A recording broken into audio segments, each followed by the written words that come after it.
Hey, DC fans! Now that we've reached a point in toydom that we are no longer getting DC classic characters in 6-inch scale, but they're now in 7-inch scale. More on that in my importance of scale video coming up. But I thought this might be a cool time to reflect back on my time running the DC Universe Classics line at Mattel and talk about kind of my top 10 figures that never quite made it into the line. Now, some of this is financial reasons because some of these characters are fully tooled. And as I've mentioned in a few other videos, a fully tooled figure is going to cost between $50,000 and $100,000, versus a partial tool could be more like $20,000. So it's a lot easier to do partial tooled figures.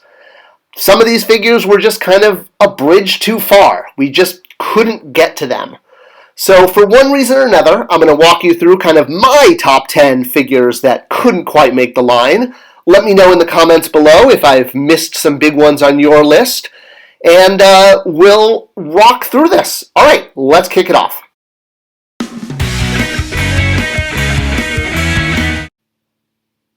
All right, so we'll kick off this list with Blackhawk. Really no secret here, I just really like Blackhawk as a character. I worked really hard to get him into the JLU line successfully, which I'm really proud of.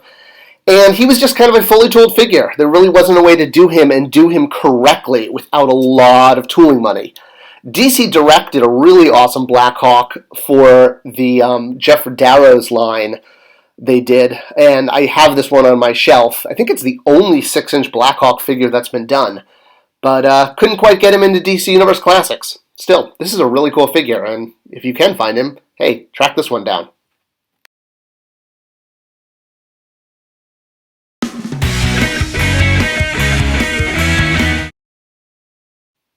Alright, next up we have the Legion of Superheroes. I'm also a huge fan of the Legion, and we did this amazing pack that had a ton of characters, even Invisible Boy, with the empty slot that Hot Wheels stole my idea for their Invisible Jet, but that's another story for another time.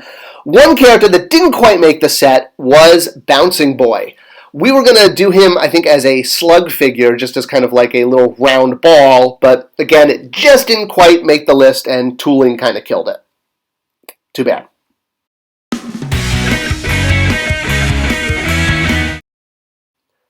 Alright, Vertigo. This would have been awesome. We obviously would have loved to have done Vertigo characters, but at the time, now they're kind of part of the DC Universe proper, but at the time that we were doing the line, Vertigo was not part of the DC Universe, and therefore we did not have access to these characters. And obviously, in addition to Sandman, Death would have been awesome. Come on, selling a goth chick. We could have done this we could have done 1 billion units just selling this as a Hot Topic exclusive. But, yep, licensing rights. We could not do Death or Sandman or any of the Vertigo proper characters.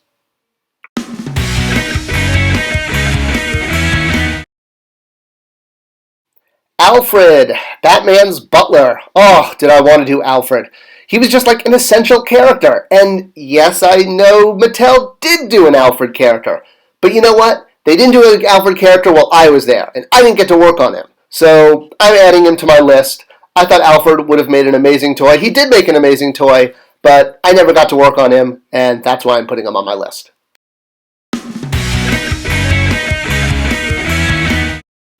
So we did a bunch of New Gods characters. We did Orion, but we never did Highfather, who was kind of like the main good guy leader for the New Gods series.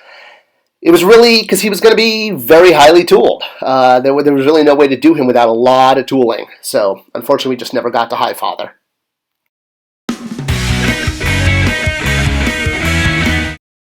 And speaking of New Gods, one of the bad guys, Granny Goodness, another character we never got to.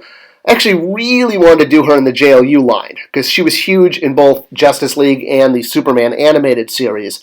But she was a fully tooled figure in either line, in DCU Classics or JLU. So unless we could put a lot of money into a tool, it was just not going to be possible to do her. Sad. Alright, like Alfred, Lois Lane, another kind of essential civilian character. Tried to get her in the line. Well, she was, heavily tooled if we were going to do a female suit body, and there really wasn't much reuse.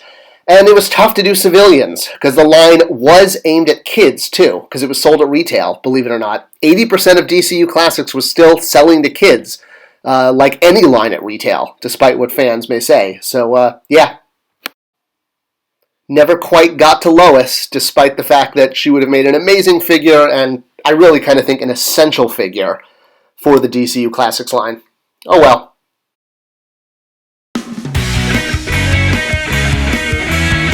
Alright, so no secret I'm also a big Green Lantern fan, and there were a lot of non-human Green Lanterns. Characters like Salak, characters like Olaplex, characters like Chassalon. I really wanted to do some of the non-human Green Lanterns, but pretty much all of them were going to require 100% tooling, because, again, they weren't humans. We did do Chip, or Badge, the Squirrel Green Lantern, but we just couldn't get to some of these more exotic alien types. They were literally a bridge too far. It would have been, 100% tool to do Chassalon here in JLU or DCU Classics. So they had to lay on the cutting room floor. Mogo, another character I really wanted to do, the plan was we were going to do him as a beach ball, as an inflatable ball, and have that be our giveaway item at Comic-Con one year. But unfortunately, and I respect this, Comic-Con has a no beach ball rule, which makes sense, because if you gave beach balls to Comic-Con fans, they would plummet each other with them. So we couldn't do the Mogo beach ball. Oh well.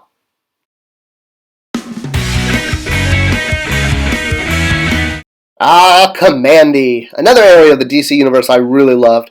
So much so that I used my one freebie slot to do Kamandi, who was pretty much 100% tool.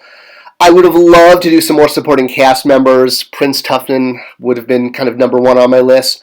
But again, a lot of tooling on this guy, and kind of obscure, so didn't make it.